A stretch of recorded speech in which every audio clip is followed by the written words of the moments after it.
Hello rice বন্ধুরা, আপনারা সব কেমন আছেন? জানি আপনারা সব ভালো আছেন। সকাল সকাল কুচি করে একটি ব্লগ ভিডিও নিয়ে চলে এলাম। আমার একটা বন্ধু ফোন করে বলল বহরমপুরে নাকি ছেলে বউ পাওয়া যাচ্ছে, তাই এখন আমরা যাব বহরমপুর। ফাইনালি এখন আমরা চলে এসেছি, রাস্তায় দেখতেই পাচ্ছেন। আর ওইটা হচ্ছে আমার ভেড়ার মতন দেখতে একটা বন্ধু চলে এসছে। আমরা এখন যাব বহরমপুর। ওইখানে নাকি বউ পাওয়া যায়, তাই বউ আনতে যাব আমরা। क्या बात कर रहे हैं। যাই হোক, এখন আমরা চলে এসেছি বাসে। দেখছেন এইটা হচ্ছে আমার শ্বশুরের পার্সোনাল বাস। ওই বাসের মধ্যে আবার আলু ভাজা, পটল ভাজা, বেগুন ভাজা বিক্রি হয়েছিল, তাইটা আমরা এখন নিয়েছি। আলু ভাজা খেতে খেতে এখন আমরা ডান্স করছিলাম বাসের মধ্যে। এমন ডান্স করছিলাম, সামনে গিয়ে পড়লাম আমরা, দেখেন। ফাইনালি এখন আমরা চলে এলাম সামনে, দেখতেই পাচ্ছেন।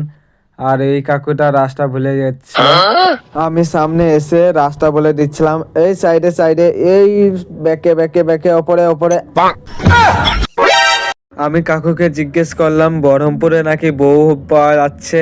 কাকু তখন বলছে, হ্যাঁ, এটা সত্যি, বহরমপুরে বউ পাওয়া যাচ্ছে, তার সাথে শাশুড়িও ফিরে পাওয়া যাচ্ছে।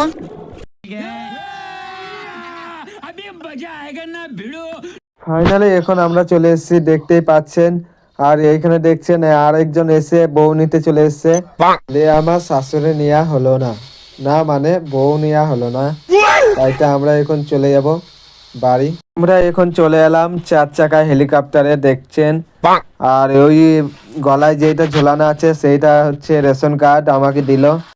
যদি আবার শাশুড়ি পাওয়া যায় তাহলে আবার ফোন করবে, না বউ পাওয়া গেলে ফোন করবে।